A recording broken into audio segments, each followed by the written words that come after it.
नमस्कार दोस्तों, ये जो हमारा इन्वेस्ट विचार का दूसरा एपिसोड है उसके अंदर हम आज बात करने जा रहे हैं इवेलुएटिंग स्टार्टअप। बहुत महत्वपूर्ण है, बहुत महत्वपूर्ण बात है कि कैसे आप इवेलुएट करेंगे। जैसे मैंने आपको पहले वाले एपिसोड के अंदर बताया कि इन्वेस्ट करना चाहिए, एक अच्छी एसेट क्लास है, वो बात सही है, लेकिन कैसे हम एक राइट स्टार्टअप में इन्वेस्ट करें, क्या क्या कंपोनेंट होते हैं। तो फ्रेंड्स, मैंने अपने जो पिछले 7 साल 8 सालों का अनुभव है उसके बेसिस पे एक 3P फिलॉसफी क्रिएट की है जो मैं आप लोगों के साथ में शेयर करना चाहता हूँ। वो 3P क्या है? पहला होता है प्रमोटर, जिसको हम फाउंडर भी कहते हैं। दूसरा होता है प्रोडक्ट और तीसरा होता है पोटेंशियल मार्केट। मैं एक एक के बारे में आपको समझाऊंगा तो आपको समझ में आएगा कि कैसे हम स्टार्टअप को इवेल्युएट करते हैं। सबसे पहला होता है प्रमोटर, जो फाउंडर होता है। फ्रेंड्स, किसी भी स्टार्टअप के अंदर, क्योंकि आप एक ऐसे स्टेज के ऊपर इन्वेस्ट कर रहे होते हो कि जब आपके पास में कोई क्लियर विजिबिलिटी नहीं होती है कि वो क्या बिजनेस कर पाएगा, कैसे कर पाएगा, तो आपके बहुत बड़ा बैक, बहुत साइजेबल बैक आप फाउंडर पे ले रहे होते, प्रमोटर पे ले रहे होते कि उनकी क्या कैपेबिलिटीज़ हैं, कैसे वो स्टार्टअप को बिल्ड कर पाएंगे। क्योंकि हमारी स्टार्टअप की दुनिया में कहावत है कि जो थॉट प्रोसेसेस होते हैं, जो आइडिया होता है, उसकी कीमत होती है 100 रुपये, लेकिन एग्जीक्यूशन की कीमत करोड़ों रुपया होती है। तो हमें उस आदमी को, उस फाउंडर को, उस प्रमोटर को आइडेंटिफाई करना है जो कि एग्जीक्यूशन कैपेबिलिटी के अंदर मास्टर हो। उसका आइडिया तो अच्छा हो लेकिन उसकी एग्जीक्यूशन कैपेबिलिटी बहुत हाई हो। तो मैंने इस पूरी चीज़ को 2 भागों में बांट दिया है। 2 भाग क्या हैं? 2 क्वालिटीज़ हैं जो कि टेंजिबल हैं और 2 क्वालिटीज़ हैं जो कि इनटेंजिबल है, फाउंडर की, प्रमोटर की। तो 2 टेंजिबल क्या हैं? Education and experience. So friends, कहाँ पे वो फाउंडर पढ़े हैं, क्या उनका बैकग्राउंड है, एजुकेशनल बैकग्राउंड क्या है, जिस तरह का स्टार्टअप वो कर रहे हैं क्या वो रिलेटेड है, क्या उनकी नॉलेज उसके अराउंड है कि नहीं है। यदि मान लीजिए टेक्नोलॉजी का स्टार्टअप कर रहे हैं तो क्या उनकी टेक्नोलॉजी की एजुकेशन बैकग्राउंड है कि नहीं है। यदि मान लीजिए कोई फूड टेक का कर रहे हैं तो क्या उनका कोई रिलेवेंट बैकग्राउंड है उस तरह का, क्या हॉस्पिटल इंडस्ट्री में उन्होंने काम किया है, होटल का कोई इनका एक्सपीरियंस है।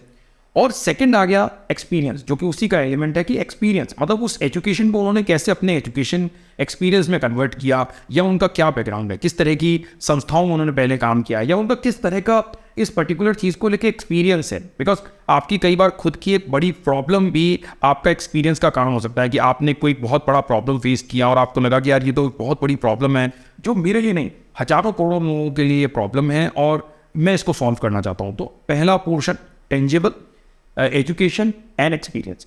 दूसरा जो कि बहुत महत्वपूर्ण है, मुझे लगता है इसका शेयर इस पर्टिकुलर इवैल्यूएशन ऑफ प्रमोटर और फाउंडर में सबसे ज़्यादा है, which is called passion and attitude. मैं बार बार लोगों को कहता हूँ, when the good times are there passion will help, and when the bad times are there your attitude will help. तो ये दोनों चीज़ों के ऊपर हमको इवेल्युएट करना पड़ता है स्टार्टअप फाउंडर को।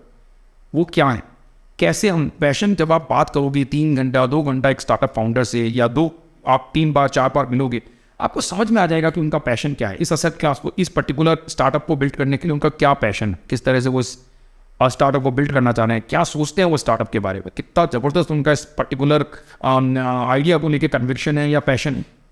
दूसरी चीज़ तो एटीट्यूड, बिकॉज जैसा कि मैं कहता हूँ कि passion helps you at the good times and attitude helps you in the bad times. वो बहुत इंपॉर्टेंट है। तो एटीट्यूड आपको मदद करेगा उस समय पे जब आपके पास में फंड रेजिंग नहीं हो रही है, आपके पास में टीम आपको जिस तरह की चाहिए वो नहीं हो पा रही है, तो आप अपने एटीट्यूड से चीज़ों को ठीक करेंगे। तो प्रमोटर के अंदर 4 एलिमेंट हो गए, 2 tangible, 2 intangible, education, experience, passion and attitude. तो ये आप करते हैं। और ये फिर मैं कहूँगा फ्रेंड्स, ये कोई रेडीमिक्स फार्मूला नहीं है, ओवर द टाइम्स डेवलप होता है। मुझे लगता है कि शायद 8 साल होने के बाद में भी अभी भी मैं कई लोगों को एनालाइज करने में सक्षम नहीं हूँ।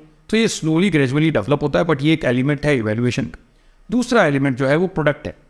आपको ये समझना बहुत ज़रूरी है कि ये जो आप प्रॉब्लम वो सॉल्व कर रहे हैं, वो प्रॉब्लम से पहली बात तो रिलेट कितना करते हैं, कितना उस प्रॉब्लम को समझते हैं, कितना उनका रिलेटेबिलिटी उस प्रॉब्लम से, नंबर 1।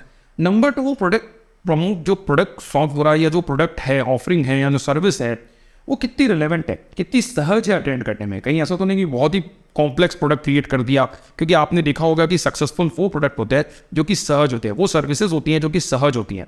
तो इसमें एक और अप्रोच होती है फ्रेंड्स, प्रोडक्ट वो होना चाहिए जो कि पेन किलर होना चाहिए, नॉट द विटामिन।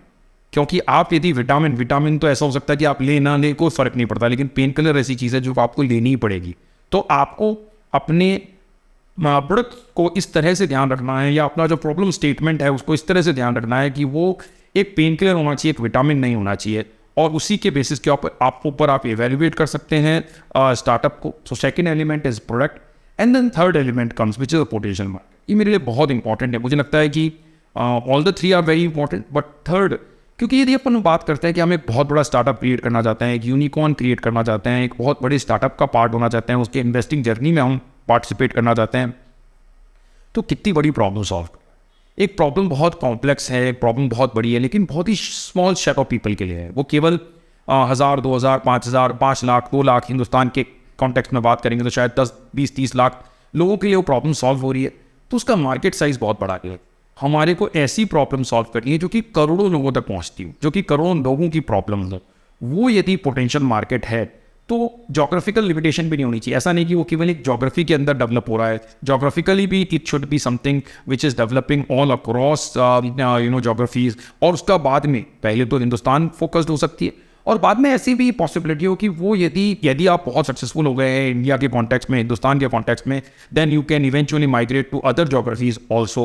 तो ये तीनों एलिमेंट होते हैं जिसके अंदर प्रमोटर एक बहुत महत्वपूर्ण है, प्रोडक्ट है और पोटेंशियल मार्केट है. तो ये 3P अप्रोच के ऊपर मैं इवैल्यूएशन करता हूँ फ्रेंड्स. और मैं एक बात कहना चाहूँगा कि आपको कई बार ये बात आएगी कि आप गट फील पे इन्वेस्ट करना चाहिए, कि हमारे को इन्वेस्टमेंट बहुत ही डिटेल्ड इन्वेस्टमेंट नोट के ऊपर करना चाहिए, बहुत बड़ा थीसिस के ऊपर इन्वेस्टमेंट करना चाहिए.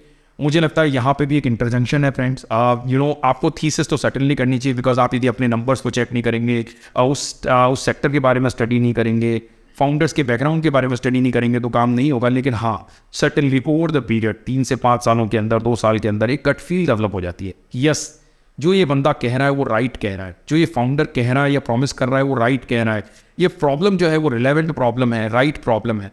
सो मैं ये इस पर छोड़ना चाहूँगा कि please whenever you are evaluating startup, I have 3P theory. You can eventually, हो सकता है कि शायद आप अपनी समझ के साथ में और भी कुछ नया, चौथी चीज़, 5वीं चीज़ डेवलप कर ले, लेकिन इस तरह से करें.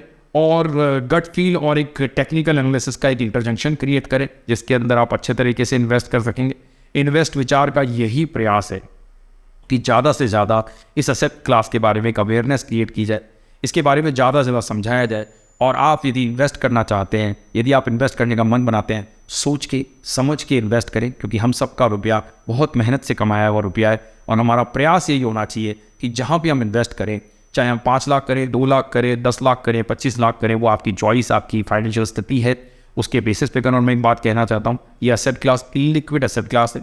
तो ये बात को आप समझ के इवेल्युएट करें कि जो पैसा आपको अगले 3 से 5 साल के लिए नहीं चाहिए, वही पैसा आपको इन्वेस्ट करना है इस एसेट क्लास के अंदर. ये एक बहुत इंपॉर्टेंट चीज़ है.